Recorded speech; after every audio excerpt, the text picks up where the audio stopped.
Yes, guys, and a welcome from me. This is Championship Manager 0102, King of the Dugout, Part 2. We've got a nice little special for you going on here.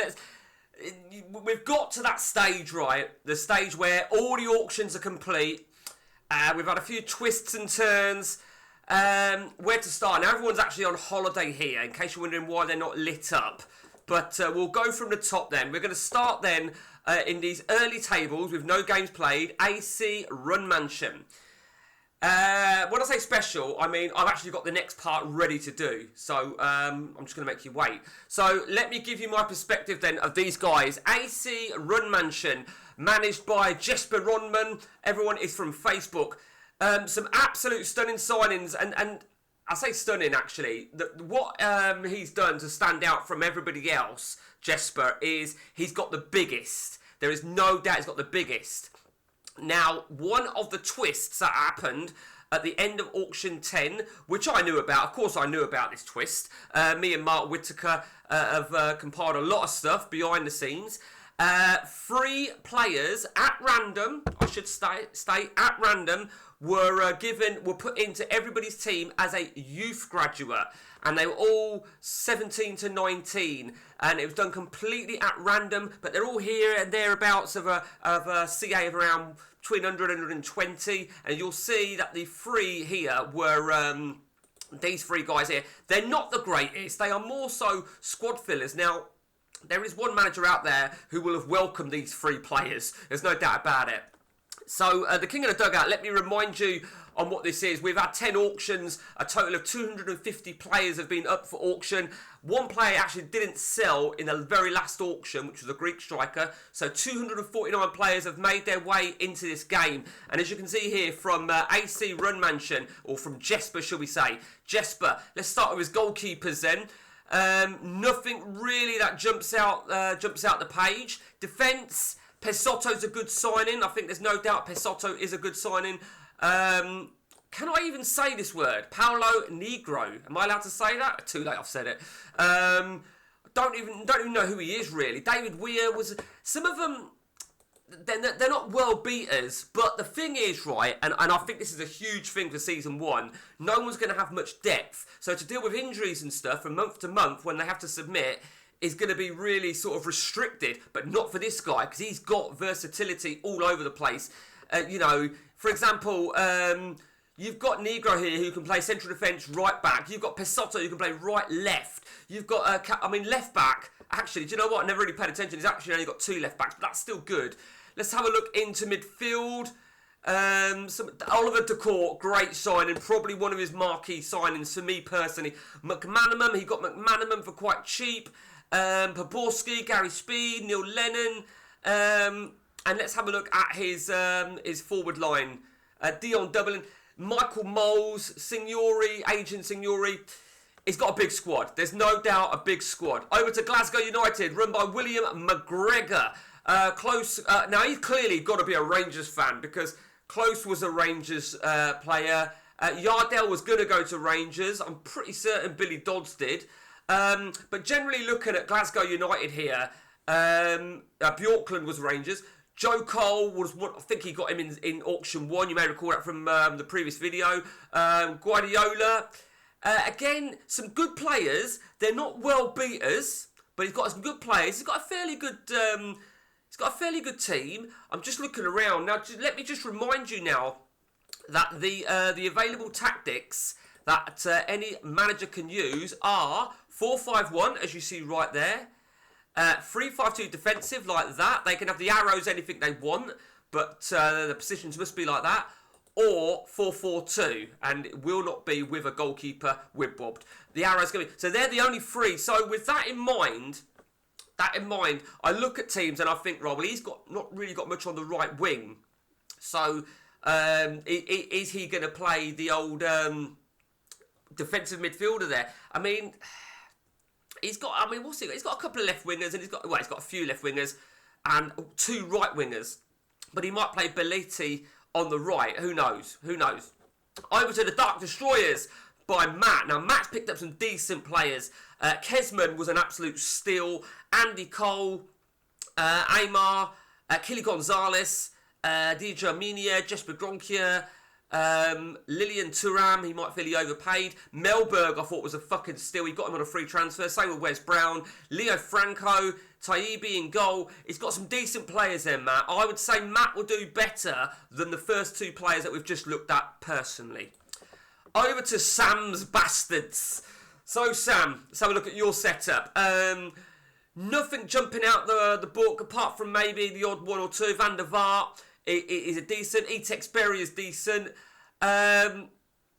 He's not got the biggest squad in the world. He hasn't got the biggest squad in the world. And, of course, let me remind you, he had 3 youth players that came to this team, and they wouldn't have been Van der Vaart. He wouldn't have been a youth player. He's too much of a high-scaled CA. It would have been Gustafsson, this guy and this guy. They would have been the youngsters.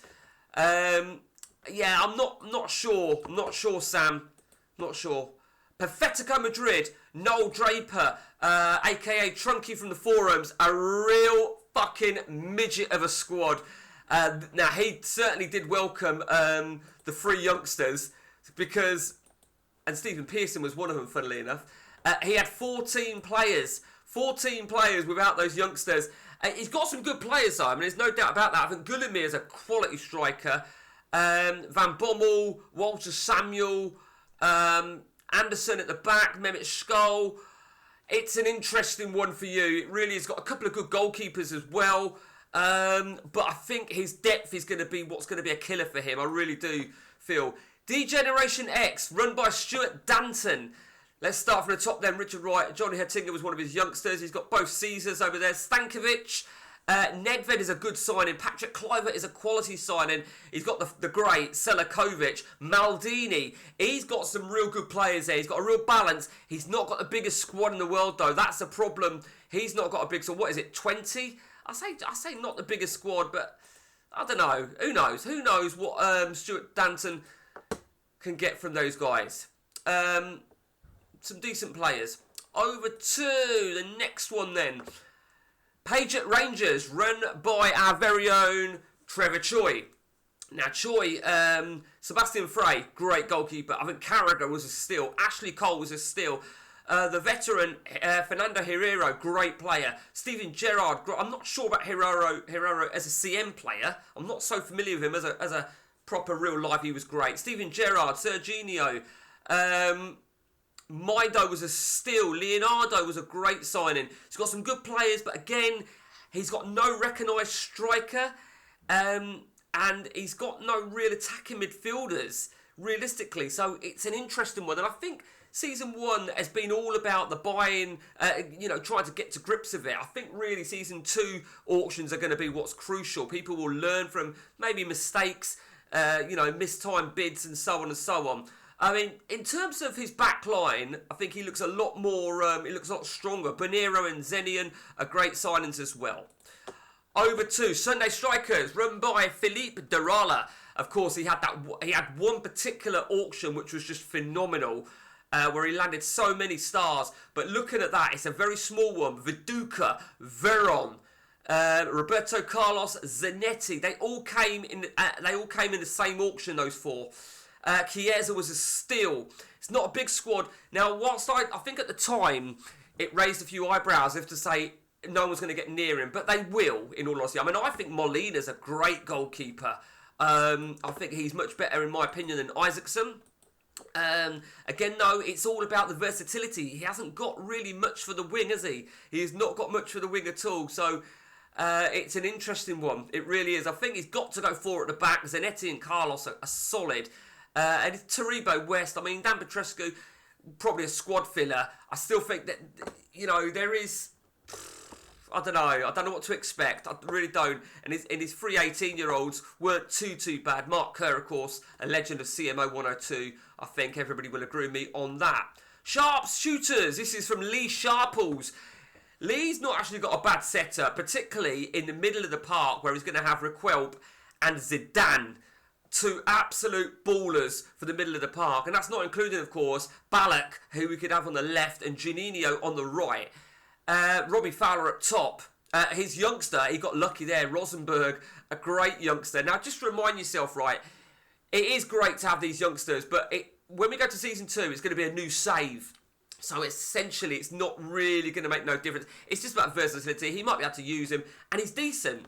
He is decent, and he welcomed another striker, in all fairness. His back line isn't the greatest in the world. He got a great signing in Hans-George Butt there. I think he got him for free, actually, or 100 grand. Very gifted on the right back and left back there. Plenty of options. They might not be the greatest in the world, but I think it's that middle of the park there that I think Lee Sharples will be a force. I genuinely do. On to the next one. North London is red. Gary Hanks, there was one particular one, Robert Pires. He landed in for $1 million. Filippo Inzaghi's a great signing. Salgado was an interesting signing because he didn't go on one auction and then he went for $3 million on the next. Gary Neville was a great signing. Ed Milson was as well. Casillas was a superb one. Again, he's very sort of got a lot of options at the back. Not so many in the middle of the park, the attacking midfield. Few options up top, Inzaghi and Milosevic. We will see. I'm not sure where, that's my honest opinion on you, Gary, where you will end up. Soylent Green, that is from our very own Almo. Let's have a look then. Starting from the top, Van der Sar and Hedman. Wounds is a good one. Tomasi is a great signing. Robbie Keane. Musi is a decent. Alex, it's not the strongest team for Soylent Green, I believe, I feel, and I think he's going to have struggles. I think a couple of injuries, he's got a very, very small squad, as you can see. So it's only 19. Essentially, it was 16. Of course, he got his youngsters come in as well, although one of them has started 6 months injured, which was shit. Which was absolutely shit. That was just fucking bad luck. That was just harsh for Almo, indeed. Over to the next one, the Dutch Warriors, Mark Rutgers. Some good signings, and I think he had some shrewd signings indeed. Wilfried Boomer is a great signing. Igor Tudor, Milito, Gallas is a good versatile defender to have. Del Vecchio is a great signing. Nicky Ferenko, he was on auction 10. No real out-and-out proper worldie up top, which I think could prove costly. I really do. But he did some good, and I think he's still got money as well. If I remember to go back to the balances. Any balances that anybody remained will continue to next season. And on that note, the way to gain more money is going to be final league positioning. If you finish in the top 6, you're going to get money. If you win the title, you're going to get money. Runners up money, playoffs money, cup final money, win the cup, more money. And also, player of the month, young player of the month, manager of the month. Players in your team of the year will all get you money, which will all be added to next season's budget. And of course, next season's budget will also be given a windfall for TV rights, depending on what division you're in. So there's going to be money available, but the more, the merrier, obviously. Over to, after the Dutch strikers, we've got 2 more to go. Trump Towers, run by our very own Miga Dante. Again, not the greatest, biggest squad in the world, but look, there's a certain man up top there. Sigalko, Maxman Sigalko, what a player. And Ronaldo, of course, Ronaldo 9. A brutal strike force. It remains to be seen how he's going to play it. Janino, Palista, Harry Kewell, a couple of really... Giovanni, Montius, some really good players there. I think...